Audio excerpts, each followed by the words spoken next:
la confiance en soi et l'estime de soi, c'est très différent.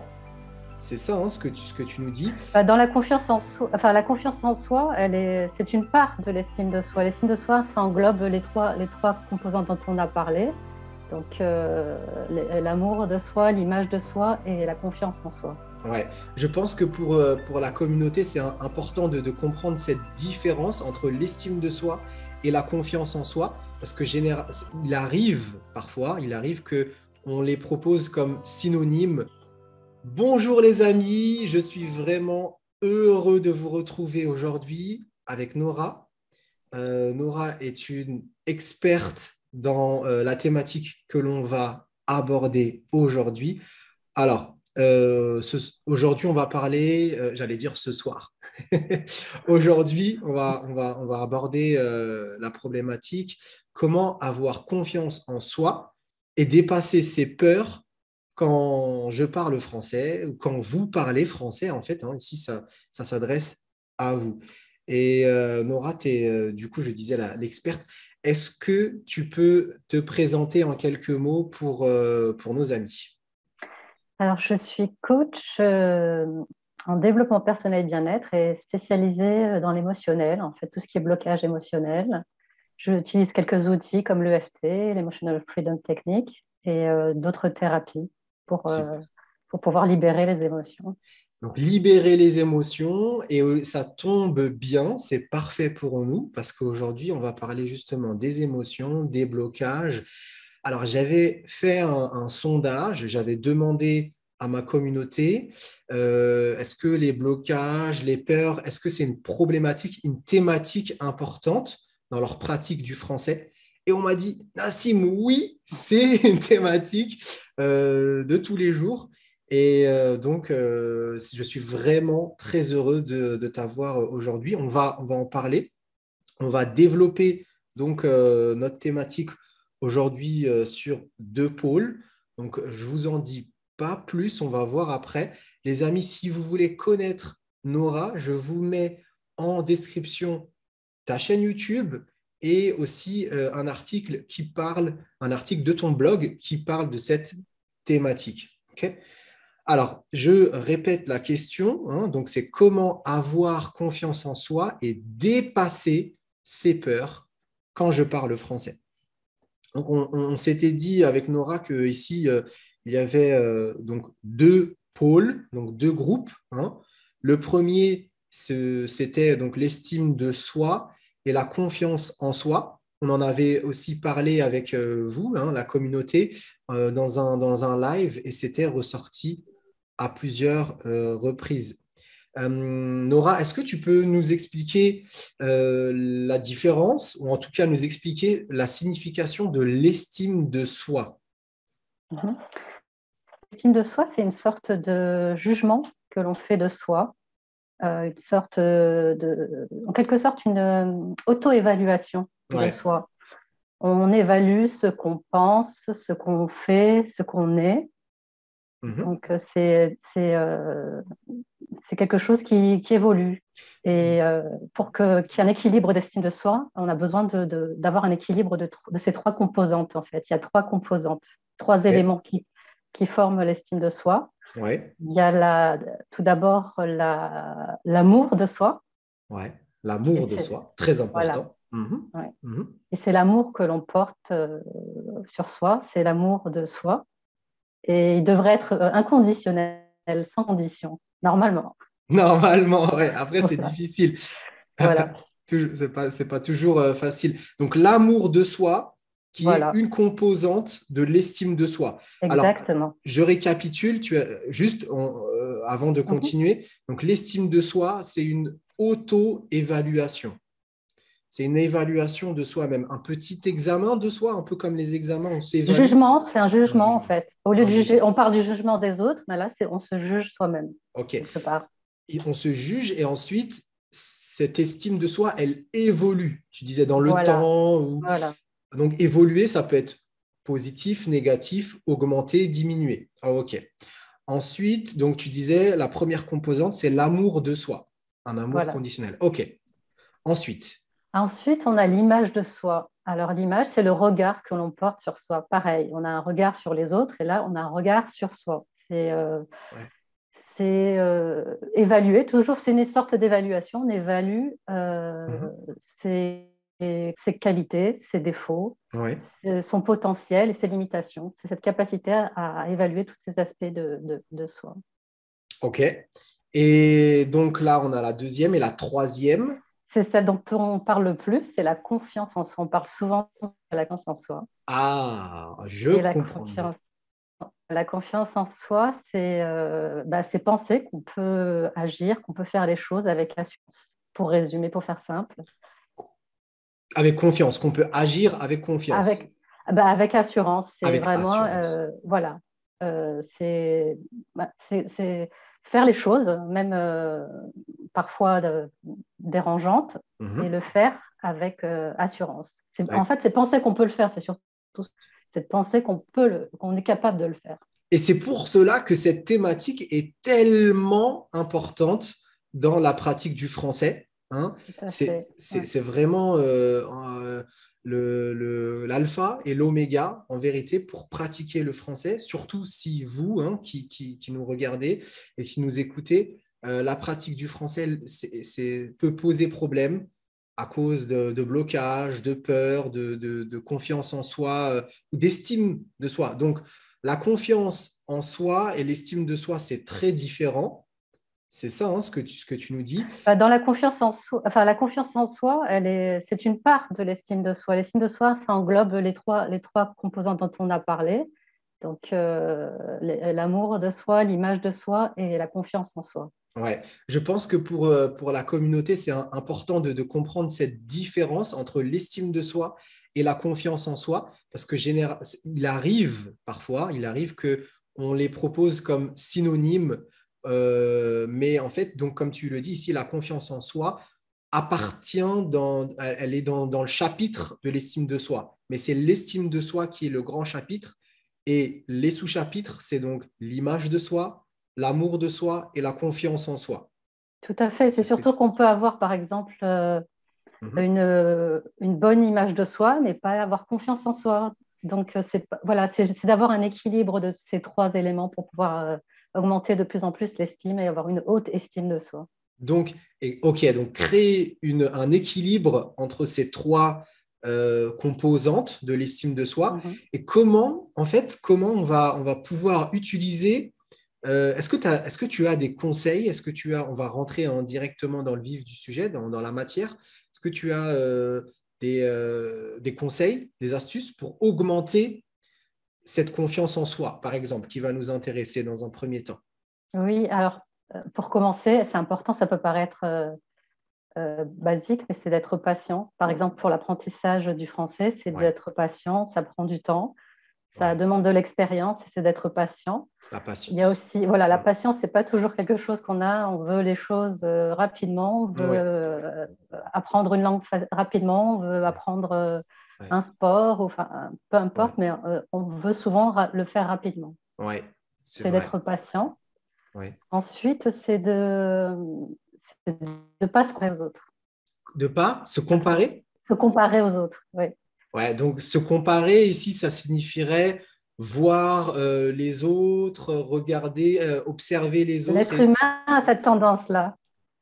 et se dire pourquoi elle y arrive, et lui, il a réussi et moi, je ne réussis pas. C'est quoi, en fait, quel est le problème dans la comparaison avec les autres? Pour toi, quel est le problème, ouais, quel est le problème de se comparer aux autres? Alors, ça dépend. Il y a comparer et s'inspirer, et c'est pas la même chose. S'inspirer, c'est important. On trouve ces sources d'inspiration, et c'est important de distinguer les deux. La comparaison, c'est souvent comparer. Enfin, quand je dis comparaison, c'est comparer avec une sorte de baisse de confiance en soi, c'est-à-dire de dire il est meilleur que moi, Ouais, il a l'air d'avoir beaucoup plus confiance que moi, voilà. Et alors que l'inspiration, c'est différent. L'inspiration, c'est une source d'inspiration, c'est de se dire bah, tiens, il a appris rapidement et comment il a fait, je vais lui demander ouais, et je vais m'inspirer, je vais faire la même chose. et absolument. En fait, c'est c'est utiliser, donc si je comprends bien, c'est utiliser le regard ou l'image qu'on a des autres de manière positive, de manière active. Hein. C'est la différence entre la comparaison, on est dans le passif, donc on regarde les autres, on peut être admiratif, aussi dire waouh, c'est super, mais ça reste passif et probablement négatif parce qu'on se dit lui, il est meilleur, il est super, il réussit, et moi, je ne réussis pas. Et on ne fait rien. Et l'actif, donc, il s'inspire des autres. Là, de ce que j'ai compris, il va poser des questions, il va chercher, il va essayer de s'améliorer lui-même, en fait. Hein? Tout à fait. D'accord. Ouais, ouais. Alors, le troisième élément, c'est oser et agir. Il n'y a pas de secret, c'est de faire les choses, c'est d'y aller, d'oser Mhm. et de poser des actions. Alors, chacun son niveau, hein. Tu dois avoir certainement des personnes à des niveaux différents parmi Oui, tes étudiants. oui. Et c'est d'agir, d'amener un changement dans son quotidien, par exemple avec du français. Ça peut être par exemple, je donne un exemple. Par exemple, ça Mhm. va être pour le français, se dire, bah, tiens, aujourd'hui, je vais aller dans la rue et même si je ne cherche pas mon chemin, je vais demander mon chemin pour m'entraîner. Ça va être une action. Je- Une action à mettre en place. Très voilà. bonne. Et Super. alors, à différents niveaux, ça va dépendre des niveaux. Ça va pas être le grand écart tout de suite. Oui, bien sûr. Donc, petit à petit, hein, mettre des actions en place. L'objectif ici, c'est de gagner confiance en soi. C'est de… La confiance, ça va être par l'action et l'expérience. Plus tu agis, plus tu mets une action et plus tu gagnes en confiance. Donc, si je ne fais rien, je n'aurai rien. OK. Ça, je suis totalement d'accord avec toi. Par exemple, moi, j'apprends le français, j'essaie de pratiquer le français, je suis très, très timide. Mhm. Euh, donc, et j'imagine que j'ai pas une grande confiance en moi. Quand je m'évalue, je vois seulement les choses que je ne réussis pas. Je me demande, est-ce que je vais un jour progresser? Est-ce qu'un jour je vais réussir un examen que je prépare? Et je n'arrive pas à parler, je n'arrive pas à pratiquer le français parce que je suis vraiment très timide. Est-ce que pour ces personnes-là, parce que quand moi je t'écoute, je te dis, Mhm. ouais, c'est vrai, tu as raison. Nora, je dois oser, je dois aller, je dois essayer, je dois faire des tentatives, Mhm. mais je n'arrive pas à faire la première chose. Est-ce que j'ai peut-être pas besoin d'un tremplin? Est-ce que j'aurais peut-être besoin de quelque chose pour m'aider? Parce que tout seul, c'est très difficile quand tu es isolé. Alors, il y a aussi l'entraînement, en fait. Il y a la pratique, c'est-à-dire que tu peux prendre quelqu'un de bienveillant dans ton entourage qui pourra être à l'écoute Oui, et t'entraîner avec cette personne, très pratiquer bien. avec cette personne. C'est-à-dire que si tu es en confiance, prendre une personne avec qui tu as confiance, Ouais, à qui tu te sens à l'aise, ouais, et là, tu peux t'entraîner avec cette personne déjà dans un premier temps. très bien. OK. C'est vraiment de trouver ce qui va te permettre de le faire déjà dans un premier temps. Ça peut être avec un membre de ta famille ou un ami ou quelqu'un comme toi si, lors Mhm, de tes coachings. C'est vraiment mhm. d'y aller d'abord dans un endroit qui est encore, tu vois, c'est la fameuse zone de confort, où il y a La encore un zone. peu de confort. Ouais, il y a encore Il du faut confort. sortir, c'est Mhm, important de sortir de cette zone, mais si on a encore un peu de zone de confort, eh ben, on mhm. pourra peut-être le faire. Et, OK. ça- et je vais revenir aussi sur l'inspiration. C'est Oui. ce que peuvent faire les personnes, c'est de se dire, je vais m'inspirer de quelqu'un que je trouve qui a confiance en soi, Mhm, en lui. mhm, Et se dire pourquoi cette personne a l'air d'avoir confiance en elle. Alors ça va mhm. être peut-être parce elle est toujours souriante, elle parle, voilà, elle parle dans la joie, etc. Enfin, plusieurs choses. Et moi, qu'est-ce que je peux mettre comme petite action? Qu'est-ce que je peux faire de similaire pour gagner un petit peu aussi en confiance en m'inspirant de cette personne? Mhm. Et j'ajouterais aussi la patience, parce Oui. que il est probable que la première tentative ne sera pas la bonne, Mais comme on dit toujours, après l'échec, il y a la réussite. Et généralement, enfin, certaines personnes s'arrêtent juste avant la réussite et elles se disent, non, ce n'est pas pour moi, je ne vais pas réussir. Et juste après, si elles avaient essayé encore une fois de parler peut-être à une personne, et peut-être que cette personne, c'est la personne qu'il vous faut, parce qu'elle est souriante, parce qu'elle est à l'écoute, et parce que c'était la personne qui vous fallait. Donc, Mhm. pour faire simple, euh, tu nous préconises, tu nous conseilles de rester dans la zone de confort au début pour s'acclimater et ensuite sortir de la zone de confort avec des petites tentatives en s'inspirant des personnes qui réussissent. Ça peut être, en fait, zone de confort, déjà, si on est très timide et qu'on va aller en face Voilà. d'un ami, et on fait déjà un pied en dehors de la zone de confort, déjà, juste Ok. en allant Ouais. voir quelqu'un de proche en disant, écoute, je veux dépasser ma timidité, Ouais. est-ce que je peux m'entraîner face à toi? C'est Ouais. déjà un pas de la zone de confort, tu vois. Ouais. Déjà, ça, c'est bien. Ok, super. Et s'inspirer, oui, s'inspirer de ces modèles, de personnes qui nous inspirent la confiance et se dire bah, qu'est-ce qu'il peut faire que je pourrais faire à mon niveau. Et pareil, la patience, les petits pas, en fait, pas à pas, en fait. Exactement. Comme on dit si bien en anglais, step by step. Voilà. Donc, le pas à pas. Ouais, donc petit à petit, hein, l'objectif, c'est de se développer, mais petit à petit. Comme tu as dit, ne pas faire de grand écart. Est-ce qu'il y a un danger, des fois, de voir trop grand?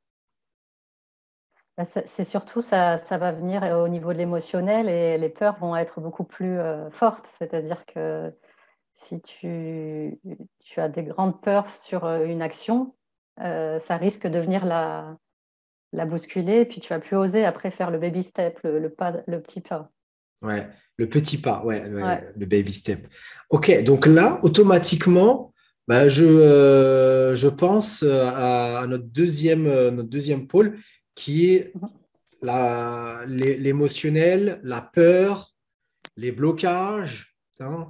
Est-ce qu'on peut rapidement peut-être identifier et donner une petite définition de blocage, de peur?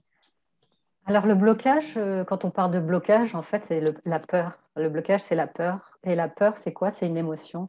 En fait, on a plusieurs émotions. Alors ça peut être la joie, la tristesse, la colère. Et parmi les émotions, tu as la peur. Et la peur, c'est une émotion assez forte parce qu'elle peut se manifester par des réactions physiques. Ça peut Oui, être le cœur qui palpite, les tremblements, ça peut être oui, la transpiration, oui, ça peut être le fameux je bloque. oui, Je suis une paralysie. sorte de paralysie tétanisée et je bloque quand c'est vraiment très, très amplifié. Oui, Donc, amplifié, mais en fait, c'est une réalité pour beaucoup de personnes. J'ai eu des étudiants qui m'ont dit, Nassim, je bloque, je ne peux plus, je ne peux plus parler. Des fois, c'est parce qu'ils ne trouvent plus les mots, ils réfléchissent trop longtemps. Et donc, cette peur gagne trop de terrain, elle prend trop de place, elle prend trop de place et c'est le blocage. Donc là, tu dis que le blocage, c'est une peur, et la peur, c'est de l'émotion. tout à fait, oui, oui. Comme Et la tristesse, ça se manifeste physiquement parfois par oui, des larmes. Donc, c'est oui, physique, il y a une réaction physique. Et de la même réaction façon, physique. Ouais. la joie aussi, ça peut être avec du rire. Donc, il y a une réaction physique. Et la peur, ça va être par ce qu'on a cité juste avant. Donc, est-ce qu'on aurait plusieurs peurs? Est-ce qu'il existe plusieurs Oui. peurs? Oui. Oui, tu as la peur. Alors, surtout dans les cas que tu m'as cités, tu as la peur du regard des autres, la peur d'être jugé, la peur d'être critiqué, Alors, la peur de l'échec aussi, la alors, peur de l'inconnu. on va trop vite là. Attends. Là, ça fait trop d'informations d'un coup. Là, mon système informatique. Oui, oui, oui, vas-y. Alors, on a dit la peur du regard des Du autres. regard des autres. Le regard des autres. Donc, quand les autres me regarde, m'écoute aussi, en fait, quand je parle français. Donc, c'est un jugement. De On la a peur peur du du jugement. jugement. Pardon, la peur du Ouais. jugement. OK. Ensuite, tu avais dit la peur de l'échec. La peur d'échouer, oui, oui. Donc, échouer, c'est le contraire de vaincre Réussir. et de réussir. Ouais. Voilà, de victoire, c'est le contraire. Donc, la peur de perdre, d'avoir un échec. OK. Ça, ce sont des peurs, donc des émotions. Tu en avais cité encore une, je crois, qui était très intéressante. La peur de l'inconnu aussi. J'ai envie de te dire, c'est même Ouais. la plus importante presque. La Mm. peur de l'inconnu, du mystère. Je ne connais pas cette situation, je ne connais pas cette personne, Mm. donc je n'ose pas lui parler. Et OK, comment on peut sortir de ces peurs? Comment on peut les dépasser? Alors déjà, quand tu as des peurs assez fortes, c'est important en fonction de la situation. Alors là, en l'occurrence, ça va être certainement ça peut être un entretien, ça peut Oui, être face à oui, un organisme où tu dois t'exprimer, ça peut être dans des situations où tu as des enjeux peut-être. Ça va être de s'entraîner, de pratiquer. Il faut vraiment se préparer quand c'est comme ça. Il faut, comment est-ce qu'on peut voilà. faire dans la pratique, concrètement? Moi, j'en parle parfois, Mhm. la méthode du miroir ou de s'enregistrer, de s'écouter. Je pense que tu vas me dire, oui, Nassim, c'est vrai, c'est bien, mais est-ce que tu as peut-être aussi quelque chose d'autre, de complémentaire? Parce que moi, je parle, mais je ne suis pas du tout expert en la matière. J'utilise Mhm. seulement mon expérience. Alors, se préparer, moi, je vais Oui, revenir encore à cet exemple de tout à l'heure, c'est de te trouver une personne bienveillante dans ton oui, entourage oui, et d'oser aller voir cette personne et dire, est-ce que je vais avoir un entretien, est-ce que je peux m'entraîner face à toi? oui, Et tu le répètes, et tu le répètes, et vraiment, tu t'entraînes oui, ou tu t'enregistres, comme tu l'as dit, oui, et tu recommences, tu recommences, tu recommences. Et en fait, c'est la pratique qui va te donner de plus en plus confiance et qui va oui, oui, t'alléger au niveau émotionnel, au niveau de la peur. oui, Et oui, c'est vraiment, dans la mesure du possible, c'est vraiment de trouver quelqu'un. C'est encore mieux d'avoir quelqu'un en face de soi et qui est oui, bienveillant, qui va être oui, là et qui va être patient. Et ça peut être, comme on disait, un oui. ami, un membre de sa famille ou même une personne autre. Moi, ça m'est arrivé de le faire pour des jeunes personnes qui n'avaient jamais fait d'entretien auparavant et de s'entraîner, de s'entraîner, de pratiquer. Qu'est-ce que c'est qu'une personne bienveillante? Alors, c'est une personne que l'on connaît et qui va pas nous juger, qui sait, qui connaît notre, par exemple, en l'occurrence là, pour ces personnes qui apprennent le français, Mhm. qui savent qu'elles vont, Mhm. qu'elles ont besoin de progresser et qui vont être à l'écoute et qui vont être bienveillantes, qui vont être à l'écoute et sans jugement. Sans jugement. OK.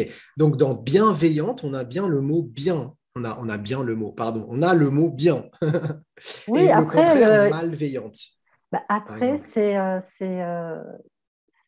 la plupart des gens sont bienveillants.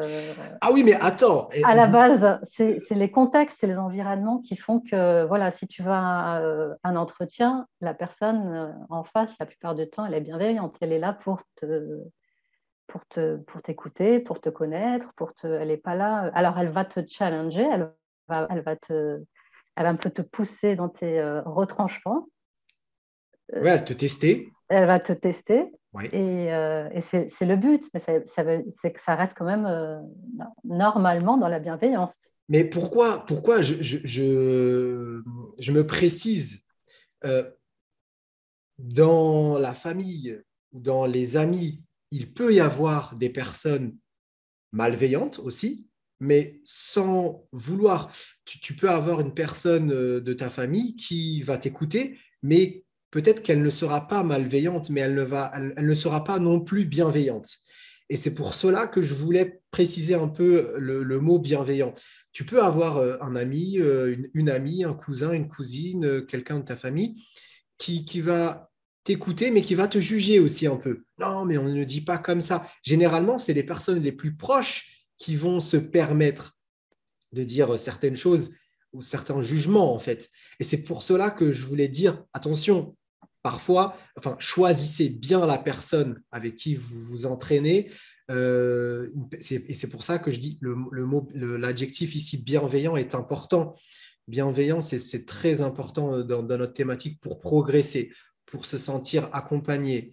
Et voilà, c'était juste pour le dire, c'est super important. Choisissez la bonne personne et surtout, soyez vous-même bienveillant en fait.